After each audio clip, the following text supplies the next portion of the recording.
Okay, so we are live. Erev Shabbos. It's almost Shabbos here, but we get started now. Quick few words before Mincha. So this week's parsha is Parshas Emor, and the parsha talks at length about many different things. First, the service of the Kohen, the idea of not becoming impure from a dead body. And then we have all the holidays. The packed parsha talks all about the blemishes, the first of certain animals and stuff that when they can't go to the Beis Hamikdash. But I also want to focus on something that's coming up this week and very shortly, because tomorrow night and Sunday is Pesach Sheni. And Pesach Sheni, we know, shares a very strong, important message to all Jewish people and all people around the world. And let's first backtrack and explain what exactly the story of what Pesach Sheni was very shortly, and then we'll talk a little bit about the idea of the message of Pesach Sheni. So obviously we know every year we commemorate Pesach, where we have the Pesach Seder with the matzah and the maror, and all the details that we do at the Seder is 15 different steps. And why do we commemorate Pesach? Because it's to represent our going out of Egypt and the enslavement that we had in Egypt. And finally, Hashem took us out after many, many years and terrible trials and tribulations of Egypt, and Hashem finally took us out. And therefore, we commemorate Pesach every year. And back in the day, at the times of the Beis Hamikdash, what would they do? They had the Beis Hamikdash, in the times of the Beis Hamikdash, the biggest thing was that they brought the Karban Pesach, the Pesach offering, the Paschal lamb. And every year on the 14th of Pesach, they had to offer this lamb while they were, the whole time they were in the desert on Pesach. And that, the first Pesach, of course, as soon as they came out of Egypt, right away, Hashem said, before you guys leave Egypt, you're going to take this lamb on the 10th day of Nisan and prepare it and tie it to your bed and a whole 9 yards, everything, and prepare it as a sacrifice for Hashem. And you're going to leave Egypt in a hurry, right after you eat this Karban Pesach. Then afterwards, a little bit later on, there was, we had the Karban Pesach, where Hashem would kind of make it as a surprise on the Jewish people randomly to just make them offer the Karban Pesach at the most random of times in the desert. And from the actual first time of the Karban Pesach, what happened was there was a group of Jewish people who were doing an incredible mitzvah. What were they doing? What happened was when Yosef passed away, before he passed away, he told his brothers that he's going to pass away now, and Hashem is going to remember you. But very important, one day your children, your descendants will be slaves to Paro in Egypt, and I want you to make sure you take my bones out of Egypt. I do not want to be buried in Egypt. So whatever you do, take me out of Egypt, out of Mitzrayim. I don't want to be buried in this impurity. And obviously Rashi over there gives many reasons of why he didn't want to be buried in, Yaakov, why he didn't want to be buried in Egypt, and Yosef, the same similar reasons why he didn't want to be in Egypt. So now we fast forward all the way, and these bones, as the Jews are leaving Egypt, Moshe collects the bones to take out of the river to take them out of Egypt.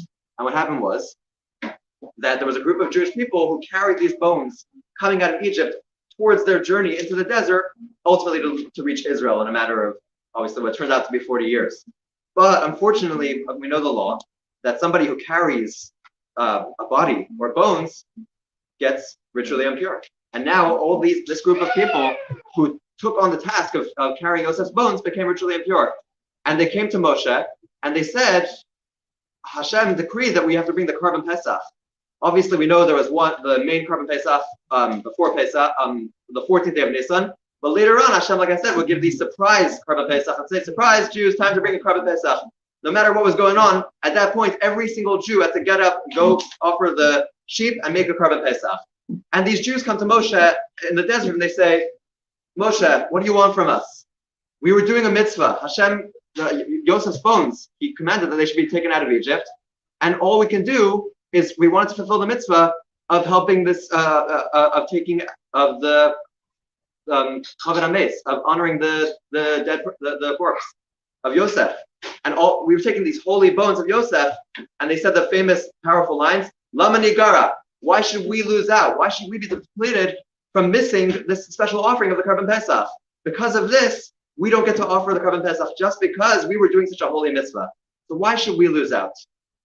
And Moshe goes to Hashem, and Hashem, this is where Hashem decrees the idea of Karban Pesach, of Pesach Sheni. He says, for anybody who for some reason was impure, on a distant path, not able to offer any Karban Pesach, at that time, I will give a second chance where you can rectify your mistake to be able to offer the Karban Pesach. So That's why we got this idea of the Pesach Sheni, the second chance. And in Judaism, we know sometimes, and even in general in life, we don't always have a second chance. Sometimes, for example, life. We have one life, and obviously we have a certain amount of years of how to fulfill our life and what to do throughout our life.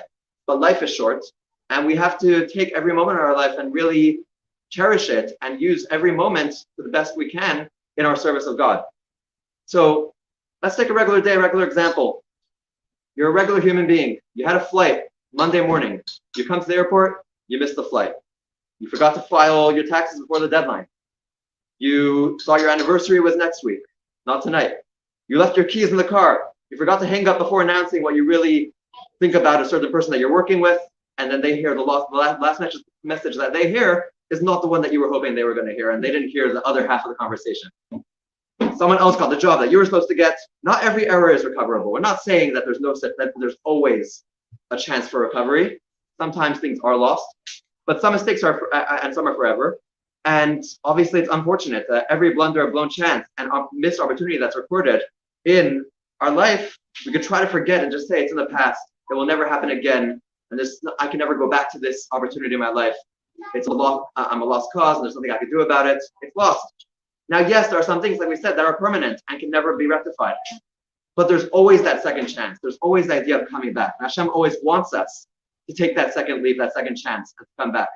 And we should tell Hashem, why should we lose out? Just because I was busy that day, I didn't have a chance to do this mitzvah. Now I've lost the opportunity. God forbid a person has done a sin, and now they can't rectify the sin. No, there's always, and the Rebbe explains, there's always a second chance to recover from whatever the sin was, or whatever it is. Hashem told Moshe, give the Jews a second chance. Every time in their life that there's a certain situation, a calamity that befalls, that they're not able to recover from. And Pesach Sheni has become a sort of holiday which celebrates life's second chance.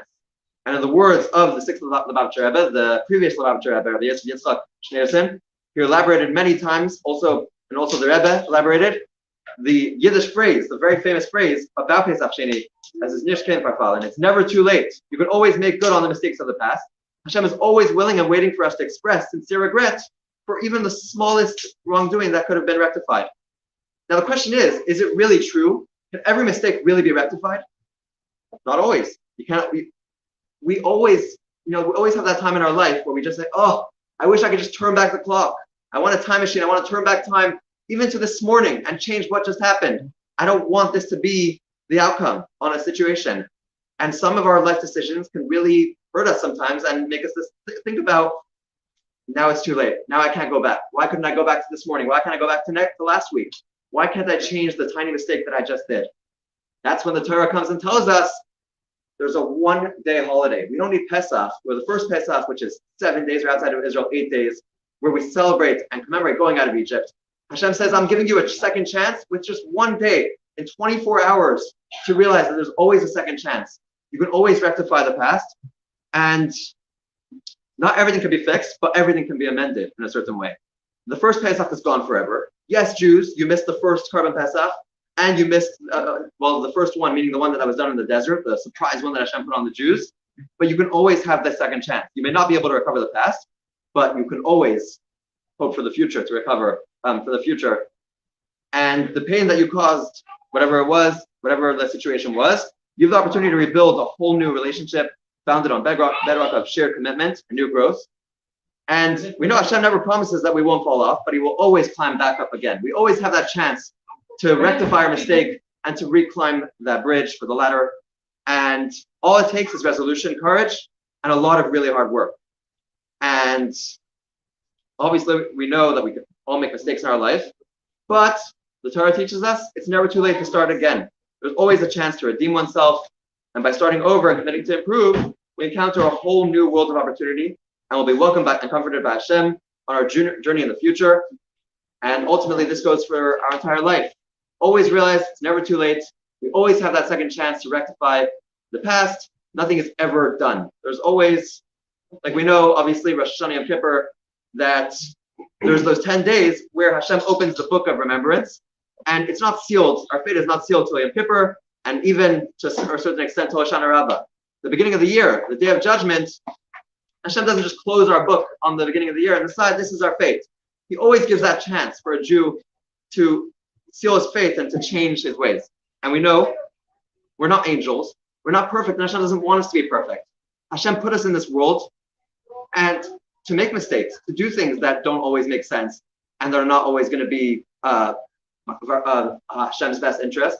But he doesn't want perfect people in this world. He wants people to rectify a world that is broken and a world that could be amended and fixed. Not necessarily fixed permanently, but ultimately in a way where there can always be the brighter side for a better tomorrow.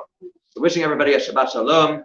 As we go into this week of Pesach Sheni and Lag BaOmer, we should always be filled with the joy of realizing that we have a second chance, and that as Jews we always stand strong, and that we always just jump back up no matter what happens in our life. Shabbat Shalom, everybody, and we'll continue with Mincha very shortly.